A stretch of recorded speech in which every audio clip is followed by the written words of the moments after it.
Good morning, and thank you for joining us today. My name is Dr. Libby Saunier, and I'm the Executive Director of the Louisiana Policy Institute for Children. As an independent source of data, research, and pertinent information for policymakers, the Louisiana Policy Institute for Children works to shed light on the state of early care and education in our state. Alongside our partners, the Policy Institute has been surveying Louisiana childcare providers since 2020 as part of a larger effort to help understand the issues facing the childcare sector in Louisiana. This year's report, Help Wanted, the staffing and operating challenges facing Louisiana childcare providers, was compiled from survey findings from April 26th through May 19th, 2023. This report is especially important as our state's economy faces a $1.3 billion loss annually in correlation with a lack of stable workforce. I'm grateful you all can be here today to hear from our panelists as they share the top 4 takeaways and insights from this survey. Before I introduce our moderator for today's press conference, I want to take a moment to thank our partners: the Agenda for Children, Child Care Association of Louisiana, Children's Coalition of Northeast Louisiana, For Providers by Providers, Louisiana Association of the Education of Young Children, Louisiana Association of United Ways, Northwestern University, On Track by 5 Alliance, Point Coupee Early Childhood Coalition, United Way of Southeast Louisiana, Volunteers of America, and for the Louisiana Department of Education for helping us make this report possible.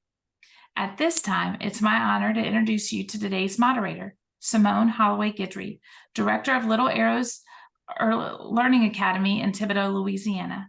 Thank you for leading our program today. Thank you for the introduction, Libby, and thank you and the entire Policy Institute team for hosting today's virtual event. It is my honor to serve as moderator for today's program as we share findings from the Policy Institute's latest report, Help Wanted, the staffing and operating challenges facing Louisiana child care providers. This survey provides many helpful insights into the continued needs and challenges that the providers of early care and education in Louisiana face, which affects many families throughout the state. Throughout today's program, I encourage you to utilize the chat box to share any questions you have. There will be dedicated time at the end of the event for a question and answer session where we will attempt to answer all your questions. With that, it is my pleasure to now welcome our first panelist, Shelley Turner, Director of Ms. Ellen's Daycare in Lake Charles. Hello, thank you for the introduction. It's an honor to be with you all here today to discuss the serious issue facing Louisiana childcare businesses. According to the latest survey, providers are not immune from the pinch of inflation, the rising costs of doing business that many other businesses are also facing. To provide a bit of a background, most providers who responded to this survey experienced increased costs for routine expenses. This includes 76% of providers experiencing increased costs for food and beverage, around 70% seeing increased costs for cleaning and other supplies, and 59% experiencing increased cost on staffing. Over 2/3 of providers saw their premiums for at least one type of business insurance increase, with an annual premiums increasing by the average of $17,000. Thank you, Shelley. That is a figure that should concern us all. Next, I am pleased to introduce and welcome Nancy Alexander from Northwestern State University. Well, thank you so much. I'm delighted to be here and to have been a part of this really important, innovative project that the Policy Institute has done. I think it's important for us to recognize that childcare centers are primarily small businesses, and yet just as other industries, they're facing many of the same staffing challenges. If you go down any major road in Louisiana today, you see constant now hiring, help wanted, apply online, etc. And childcare centers are facing this too. In fact, over 2/3 of the providers, which are typically the owners, worry about the short and long-term staff turnover that they're facing. Half of them have indicated that they have at least one vacancy, with the average trying to fill at least 3 positions, primarily in teaching roles. Now, why do we care about that? If we have a vacancy, it means that fewer children can be served. Childcare has space requirements and ratio requirements. And so what happens if a center cannot find a teacher to staff a classroom, that classroom cannot be open. We know that childcare centers are the businesses that support all other businesses. We really learned that during the pandemic, that without childcare, our workforce is not available to work in the other businesses. So we know they're important. They're essential to our economy, and not only that, but our future of young children. Staff turnover is a problem because of the need for young children to have consistency and to have a routine. And when there's a new person staffing the room regularly, then they're not having the ability to bond and to be supported by a consistent caregiver. So it's essential, and I'm delighted that the Policy Institute decided to do this survey, because it gave us some really critical information. Thank you, Nancy. Whether you're dialing in from Louisiana or joining us from afar, thank you for being with us today. I'd like to remind you again to utilize the chat box with any questions that you may have. Next, please join me in welcoming Leanne Price, owner and director of Foundations Christian Learning Center in Pineville. Thanks, Simone. Good morning. It's an honor to be here. I'm excited to share some of the results of the survey. So the Policy Institute's latest provider survey shows that early care and education sector remains a crucial support for working families, and any reductions or losses in this sector will have the greatest impact on those who struggle the most. So staffing challenges and delay in public care assistance leave many families waiting for care and creating wait lists among providers. Over 2/3 of providers maintain a wait list, with an average wait list size of 34 children, largely for children under 3. Providers cited a number of factors that contribute to their maintaining a wait list. So this includes 52% of providers with families waiting for the Child Care Assistance Program approval. That's a very big chunk. I personally had mothers who ended up having to quit their job because CCAP never came through, or I've had a mother who wasn't able to take a job because her child care assistance didn't come through. 41% of providers being at capacity, 34% of providers not having enough qualified teachers, and 29% of providers not having enough staff. These are just so important. So with almost 2/3 of in-need children age birth to 4 unable to access quality childcare, wait list presents another barrier for working families. I had a parent come in the other day to do a tour, and at the end of the tour, I was able to share with her that because of the stuff that's been done in Baton Rouge, that there was going to be some funding that could come open, and to see her face was just so incredible that she just almost started crying there in the office, because she was going to be able to qualify for some help for paying tuition. So this is really a crucial part for our families, our working families in Louisiana. Thank you, Leanne. Please join me in welcoming John Dean, owner and president of Air Systems LLC in Shreveport, as he shares today's fourth finding. Thank you, Simone, and thanks to everyone involved in compiling and sharing this report. Let's talk for a minute about wages and benefits. While providers have increased wages to retain employees, most child care workers still earn less than a livable wage, and few receive workplace benefits. Average wages for child care staff vary by position, ranging from $9.93 an hour for janitorial staff, $12.96 an hour for teachers, and $20.91 per hour for directors. So the data indicates we're paying teachers $13, while the state average wage is around $19. We just have to find a way to close this gap. Over 90% of providers offered at least one workplace benefit to staff. The most common benefits offered are bonuses or incentive pay and paid vacation days, with 70% or more of providers offering them.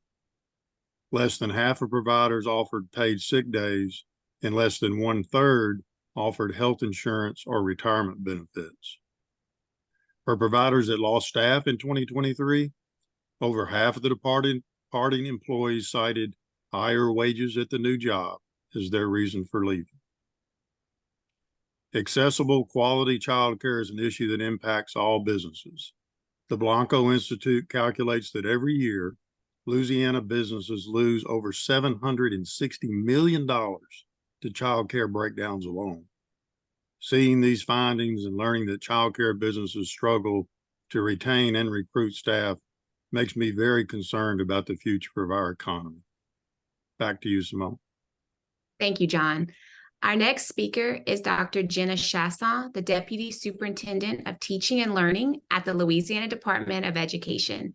In her role, Dr. Chasson provides leadership and guidance to the early childhood team at the department. Thank you, Simone, and thanks to the Louisiana Policy Institute for Children for conducting this very important research. We here at the Louisiana Department of Education believe that education begins well before kindergarten, and that affordable, quality early care and education is crucial to ensuring all of our children are set up for lifelong success. This most recent LPIC survey of the childcare sector shows us that childcare providers support the employment of thousands of working parents across our state, providing a safe, nurturing, and educational environment for young children while their parents work. At the department, we are proud to do everything we can to support the early care and education sector through coaching, facilitating peer mentorship, and managing programs that help more families access high-quality early care and education for their children. We are heartened to see the state legislature increased funding for these programs over the last 2 years, which helps us serve more families and preserve access in the face of expiring federal funds for childcare. Ensuring the early care and education system thrives will require local, state, and federal solutions. It will absolutely require all of us working together. Thank you, Dr. Chasson, for that helpful context. Our final speaker will be Cheryl Pointer, owner and director of Treasures from Heaven Child Care and Early Learning Center in Baton Rouge, to discuss some potential state solutions. Thank you, Simone. I appreciate the opportunity to share these potential state solutions with everyone that is attending with us today. To help stabilize the early care and education sector and support the current and future workforce, Louisiana must do 3 things. First, continue to increase the state investments in early care and education to expand access of high quality care, especially for children birth to age 3, supporting our youngest learners, their working parents, and employees across the state. Secondly, expand scholarship opportunities for early educator credential programs to help build a robust pipeline of high quality qualified teachers and reducing staff shortages, which all across Louisiana we are facing. Third, explore options for insurance reform to reduce insurance premiums for childcare providers, which provide critical support for other businesses and the state economy. With these investments, we'll see children prepare for success in school and in life, working parents and caregivers maintaining workforce participation, employers, including childcare providers, having a reliable workforce and minimal interruptions. Communications throughout the state enjoying robust employment rates, economic growth, and tax revenues. Thanks again for your time of allowing us to share our heart and passion concerning these solutions for the state of Louisiana. Thank you so much. And thank you to all the presenters, stakeholders, our board members, media members, members of the Policy Institute team, and partners for participating in this important discussion. It was important to us to have providers at the table to share these results along with Dr. Chasson and Mr. John Dean. We know that these results have people behind them, and it's important that it was important to us that we share these in a meaningful way. So thank you again to everybody for participating in today's virtual event, and I will turn it back over to Simone. Thank you, Libby. And thank you to all our speakers for taking the time to join us today and share these critical findings. We will now transition into the question and answer portion of today's event. We'll give you all a couple of minutes to put something in the chat box if you have any questions.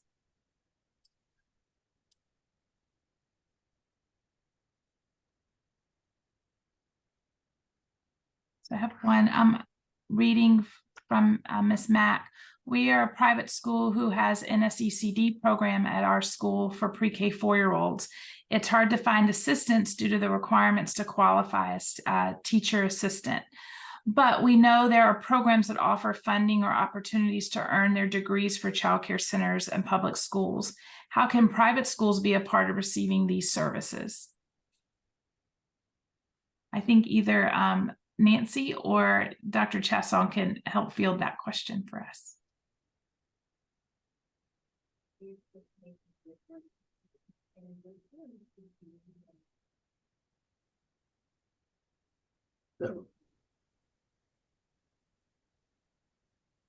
Hey, Nancy, you're off mute. Yes, I was leaving that to Dr. Chestnut. Thanks, Nancy. I'm trying to reread to make sure that I fully understand the question.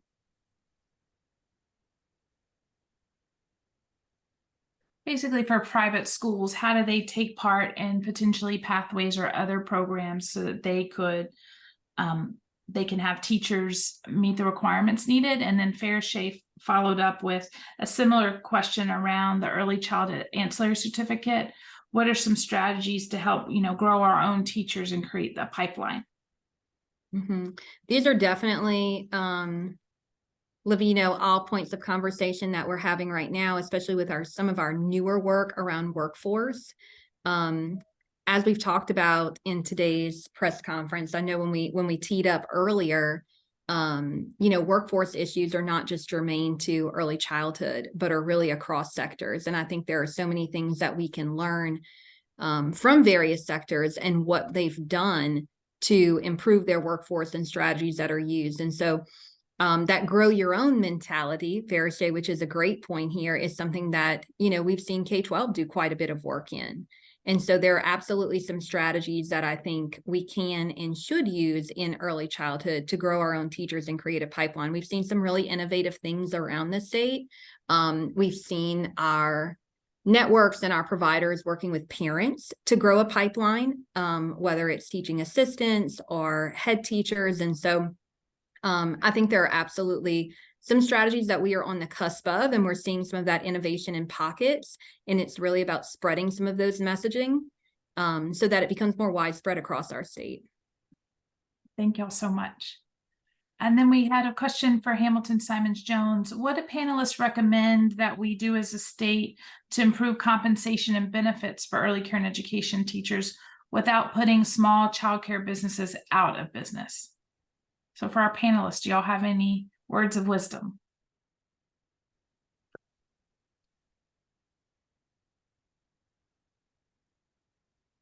Simone, Libby, I'd be glad to take a shot at that. Please. You know, I've done a lot of work up in the Northwest Louisiana area with the school readiness tax credit suite of benefits. And I hope that employees really understand how valuable that is to the individual employees and the credits that they're entitled to. Really going over that both on a pre-tax and an after-tax basis. Sometimes I think they don't realize the true dollar value of that benefit when they start comparing it to jobs that are outside the sector, for example, where that credit's not there. That would be one thing I would do as an employer to kind of help sell the idea that my place is the place to be. Hope that helps. Thank you. And I'm wondering from, thanks, John, for that, because I do think that's helpful. I'm wondering from the providers who were panelists, you know, how are you recruiting and maintaining your teachers to continue to be a part of your early learning community? I can answer that.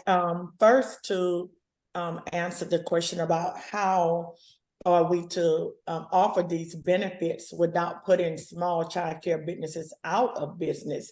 My center is a small center, so I am considered one of the small businesses. And one of the first points that I brought out was to increase those state investments in early care and education. And I do believe that if the state continue what they've been doing for the last couple of years with the investments in early childhood, that would definitely keep us from going out of business along with our faith, and also to maintain those staff.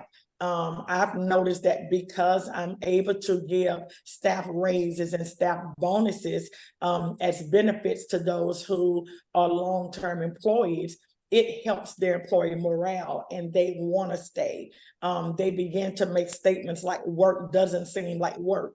So I do believe if those investments continue as we've been seeing for the last couple of years, it would definitely help all child care centers.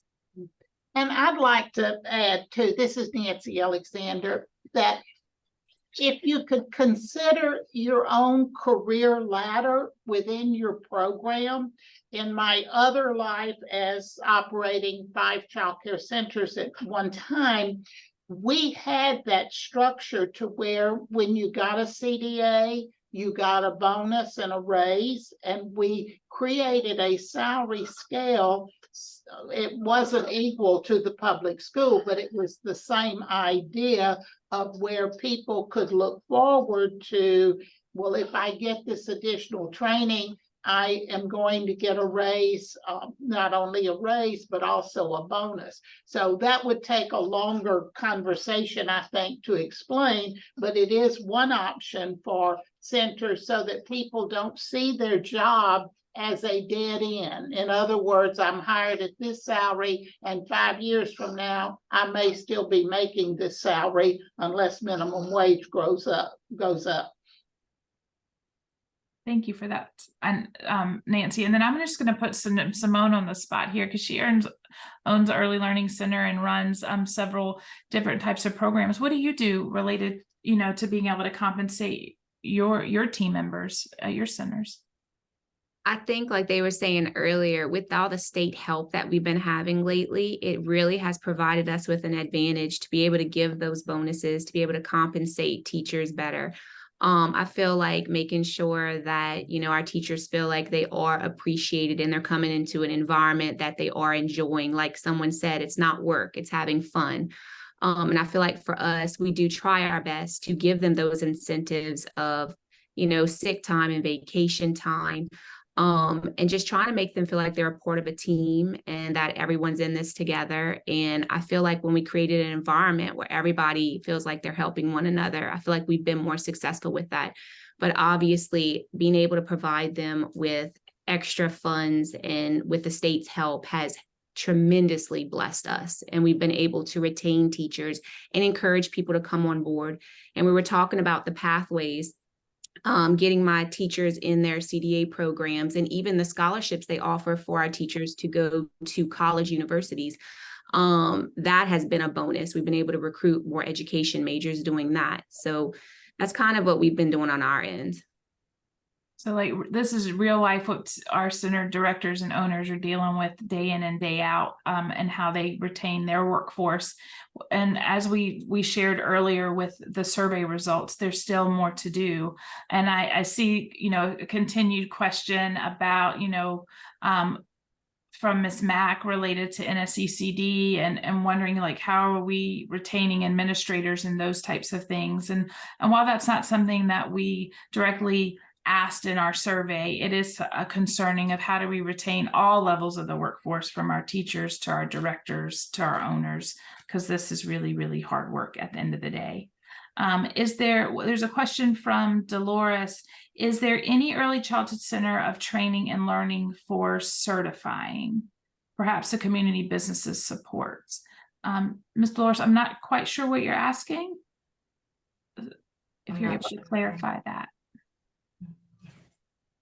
I think most of them are through pathways. That's where, all of our teachers go through. And I have to agree with all of the other directors. If it wouldn't have been for the funding that they gave out the last few years, for bonuses and those things, I don't know how we would have made it through, especially with the pandemic. And I'm located in Lake Charles. So we were hit by 2 hurricanes. And it was devastating to us. The bonuses for the essential workers, we were able to take care of essential workers' children. Our center only was closed down for 4 weeks, and we were able to reopen up. So with these bonuses they were giving out, it was business saving for us, I know, and for my staff. We've been in business for 35 years. A lot of my staff have been with me for over 20 years.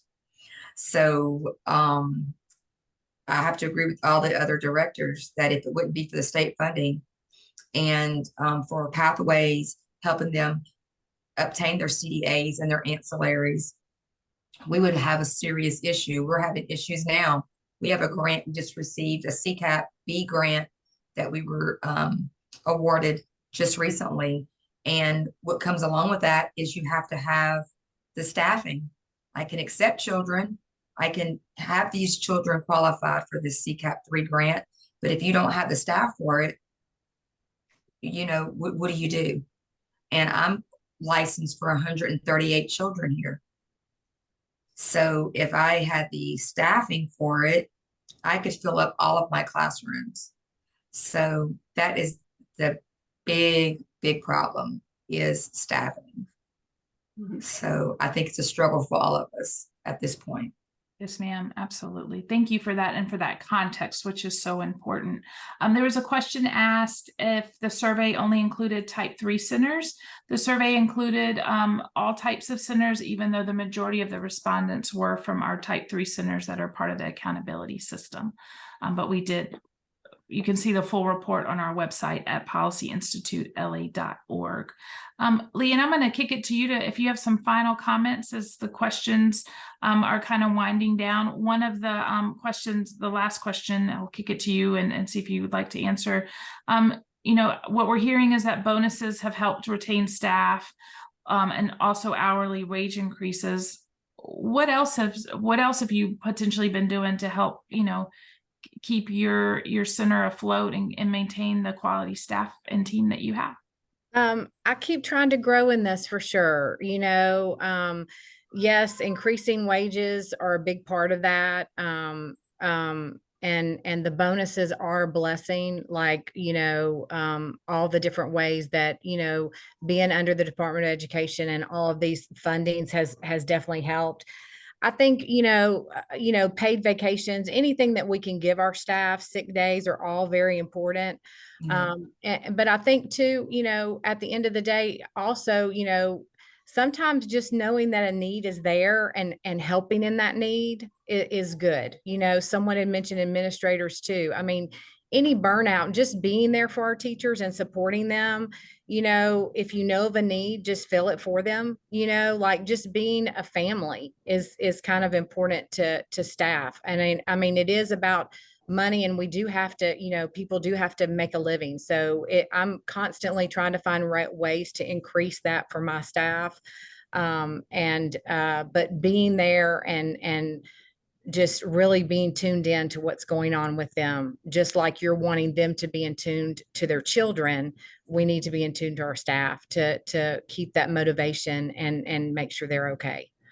Yes. So, but I do all kinds of things. I mean, just, fun things, buying food, and I mean, just different little things just to show appreciation is always helpful.